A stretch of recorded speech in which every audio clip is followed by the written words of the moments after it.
So hi friends, KVM Kannada tech ಚಾನಲ್ಗೆ ಸ್ವಾಗತ. Friends, ಇನ್ನೇನು ಸೆಕೆಂಡ್ PUC ಎಕ್ಸಾಮ್ ಎಲ್ಲ ಮುಕ್ತಾಯವಾಗಿದೆ ಅಂತಲೇ ಹೇಳ್ಬೋದು. ಹೌದು ಫ್ರೆಂಡ್ಸ್, ಈಗ ಸೆಕೆಂಡ್ PUC ಬೋರ್ಡ್ ಎಕ್ಸಾಮ್ ಮುಕ್ತಾಯವಾಗಿದೆ ಅಂತಲೇ ಹೇಳ್ಬೋದು. ಆದರೆ ಈಗ ವ್ಯಾಲ್ಯೂಯೇಷನ್ ಯಾವಾಗ ಸ್ಟಾರ್ಟ್ ಮಾಡ್ತಾರೆ ಮತ್ತು ಅದೇ ರೀತಿಯಾಗಿ ನಮ್ಮ ರಿಸಲ್ಟನ್ನು ಯಾವಾಗ ಬಿಡ್ತಾರೆ ಅಂತ ಸಾಕಷ್ಟು ವಿದ್ಯಾರ್ಥಿಗಳು ಕೇಳ್ತಾ ಇದ್ದಾರೆ ಅಂತಲೇ ಹೇಳ್ಬೋದು. ಎಲ್ಲ ಸಂಪೂರ್ಣ ಮಾಹಿತಿಯನ್ನು ಈ ವಿಡಿಯೋದಲ್ಲಿ ನಾನು ತಿಳಿಸ್ಕೊಡ್ತಾ ಇದ್ದೀನಿ. ಸೊ ಅದರಿಂದ ಈ ವಿಡಿಯೋವನ್ನು ಕೊನೆ ತನಕ ನೋಡಿ. ಅದೇ ರೀತಿಯಾಗಿ ನಮ್ಮ ಚಾನಲನ್ನು ಇನ್ನೂ ಯಾರು ಸಬ್ಸ್ಕ್ರೈಬ್ ಮಾಡಿದ ವಿಡಿಯೋ ನೋಡ್ತಾ ಇದ್ದಾರೆ ಅವರಲ್ಲಿ ಈಗಲೇ ಸಬ್ಸ್ಕ್ರೈಬ್ ಮಾಡಿ. ಹಾಗೆ ಪಕ್ಕದಲ್ಲಿರೋ ಬೆಲ್ ಐಕನ್ ಅನ್ನು ಒತ್ತಿ. ನಾನು ಯಾವುದೇ ವಿಡಿಯೋ ಮಾಡಿದ್ರೂ ನಿಮಗೆ ತಕ್ಷಣ ನೋಟಿಫಿಕೇಶನ್ ಬರುತ್ತೆ. ಓಕೆ, ಬನ್ನಿ ಫ್ರೆಂಡ್ಸ್, ಈಗ ರಿಸಲ್ಟ್ ಯಾವಾಗ ಬಿಡ್ತಾರೆ ಮತ್ತು ವ್ಯಾಲ್ಯೂಯೇಷನ್ ಯಾವಾಗ ಪ್ರಾರಂಭವಾಗುತ್ತೆ ಅಂತ ನೋಡೋದಾದ್ರೆ ನೋಡಿ ಫ್ರೆಂಡ್ಸ್, ಮೊದಲನೇದಾಗಿ ಇನ್ನೇನು ವ್ಯಾಲ್ಯೂಯೇಷನ್ ಕೆಲವೇ ದಿನಗಳಲ್ಲೇ ಪ್ರಾರಂಭವಾಗುತ್ತೆ ಅಂತಲೇ ಹೇಳ್ಬೋದು.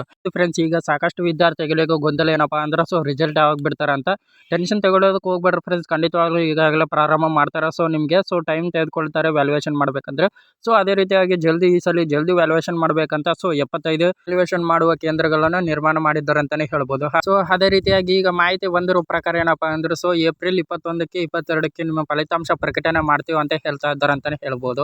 ಹೌದು ಫ್ರೆಂಡ್ಸ್, ಏಪ್ರಿಲ್ 22 ಒಳಗೆ ಎಲ್ಲ ಮುಕ್ತಾಯವಾಗುತ್ತೆ, ನಿಮ್ಮ ವ್ಯಾಲ್ಯೂಯೇಷನ್ ಮುಕ್ತಾಯವಾಗುತ್ತೆ. ಅದೇ ರೀತಿಯಾಗಿ ನಿಮ್ಮ ಫಲಿತಾಂಶ ಕೂಡ ಏಪ್ರಿಲ್ 21ಕ್ಕೆ 22ಕ್ಕೆ ಪ್ರಕಟಣೆ ಮಾಡ್ತೀವಿ ಅಂತ ಒಂದು ಮಾಹಿತಿ ಬರ್ತಾ ಇದೆ ಅಂತಾನೆ ಹೇಳ್ಬೋದು.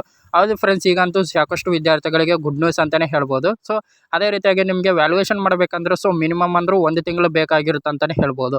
ಹೌದು ಫ್ರೆಂಡ್ಸ್, ಆದ ಕಾರಣಕ್ಕಾಗಿ ನಿಮಗೆ ಏಪ್ರಿಲ್ 21, 22ಕ್ಕೆ ಖಂಡಿತವಾಗ್ಲೂ ಬಿಡುವ ಚಾನ್ಸಸ್ ಜಾಸ್ತಿ ಇದೆ ಅಂತಾನೆ ಹೇಳ್ಬೋದು.